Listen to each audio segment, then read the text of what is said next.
Otep à tous, bien-aimés frères et sœurs. Je reviens sur ma vidéo sur le président Traoré, qui n'utilise pas l'intelligence.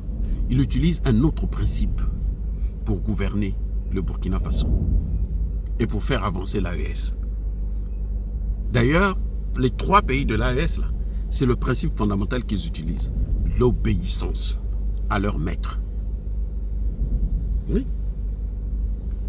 Traoré utilise le principe d'obéissance à un maître qui a un nom, le peuple.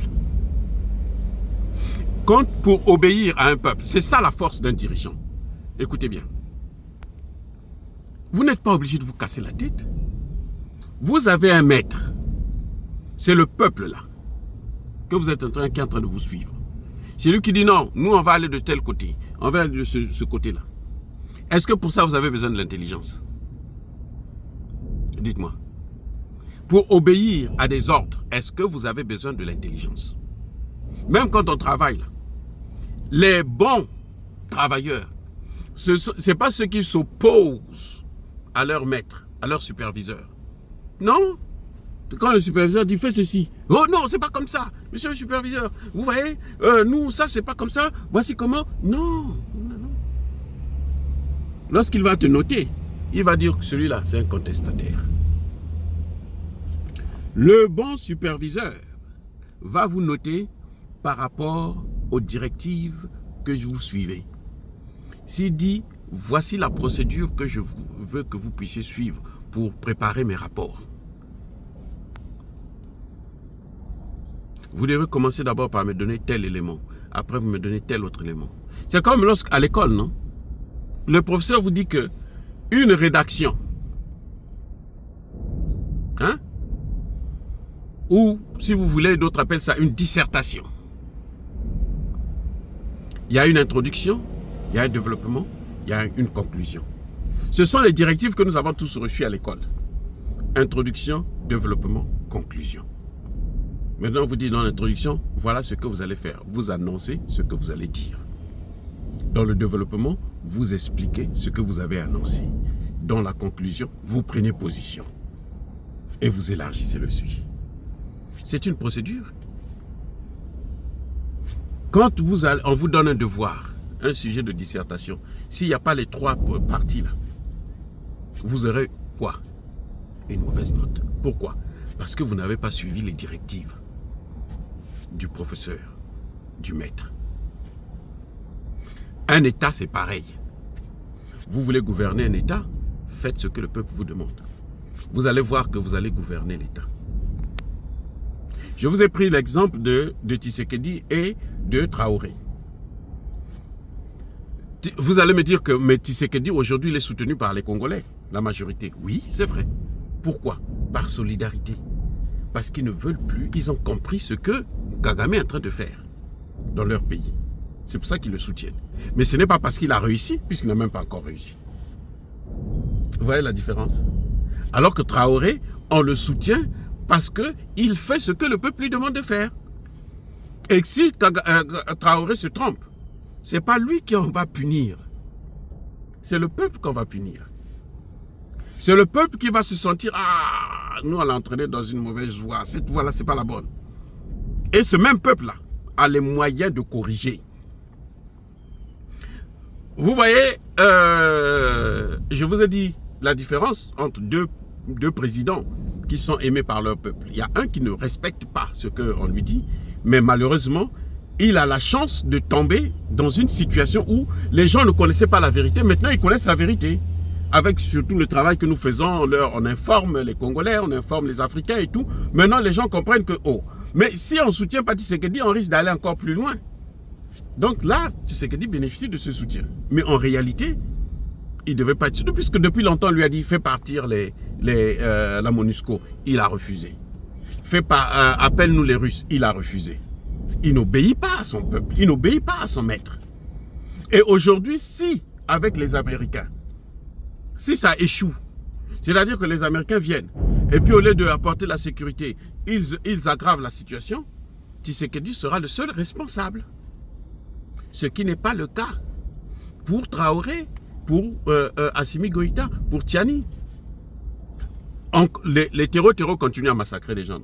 Quand vous entendez les gens dire que non, c'est la faute à Traoré. Non, parce que eux, ils mettent les moyens. Ils ne sont pas tenus par le résultat, mais ils sont tenus par les moyens. Est-ce qu'ils mettent les moyens en jeu, comme le peuple leur demande? Oui. Alors, donc quand il y a erreur, il y a des échecs, le peuple assume que c'est notre faute à nous. Maintenant, vous avez des dirigeants comme Alassane Ouattara, hein, comme le Togolais, là, Yadema, comme le Béninois, qui ne réussissent, qui ont des problèmes parce qu'ils ne respectent pas la volonté de leur peuple. Donc là, je vous sors 3 catégories de dirigeants.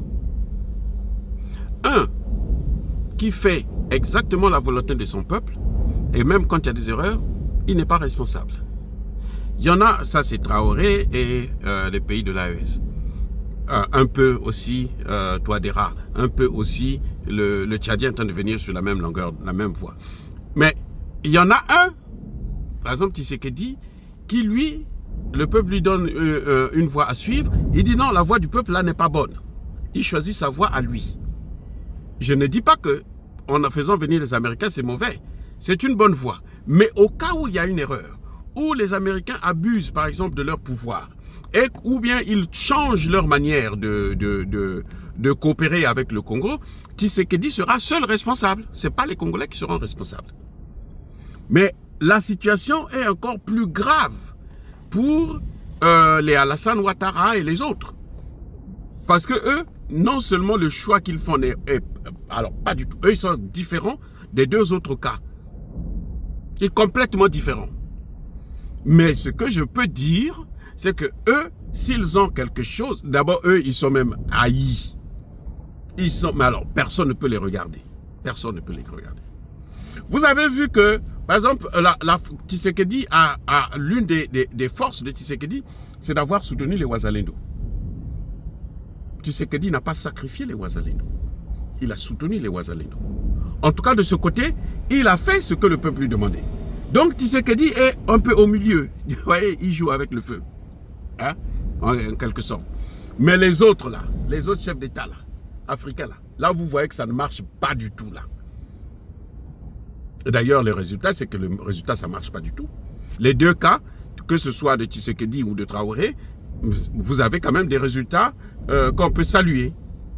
Mais chez les autres, chez Alassane Ouattara, chez Patrice Talon et tout, il n'y a aucun résultat. C'est l'échec total. Il n'y a rien du tout qu'on peut retenir. Vous voyez, parce que ils sont, mais alors, de l'opposé. C'est comme s'ils étaient les opposants de leur propre peuple. Alors que le pouvoir appartient à ce peuple-là. C'est leur pouvoir à eux. Donc si vous ne les écoutez pas, vous n'écoutez pas votre maître. Et quand vous n'écoutez pas le maître, mais c'est pas normal. Eux, ils font carrément tout le contraire de ce que le maître dit. Et ils s'en foutent du maître. C'est-à-dire quand il vient, son superviseur donne une ligne de conduite, ils s'en foutent. Ce sont des gens qui sont toujours hors sujet. À l'école, là, des gens comme ça, ils sont toujours hors sujet. Hors sujet. Donc zéro, il n'y a rien à retenir. Et ils sont nombreux comme ça en Afrique, là. La plupart des chefs d'État africains, c'est ça. C'est ça leur problème. C'est pour ça que vous voyez que on peut facilement manipuler leur population contre eux. On peut facilement manipuler leur... Mais on a fait ça avec Mobutu. Ce sont les mêmes Occidentaux qui ont manipulé la population. La population s'est rendue compte qu'on a été manipulé après. C'est pour ça que maintenant, la population... Même, vous voyez, les gens ne sont pas excités par les Américains. Non.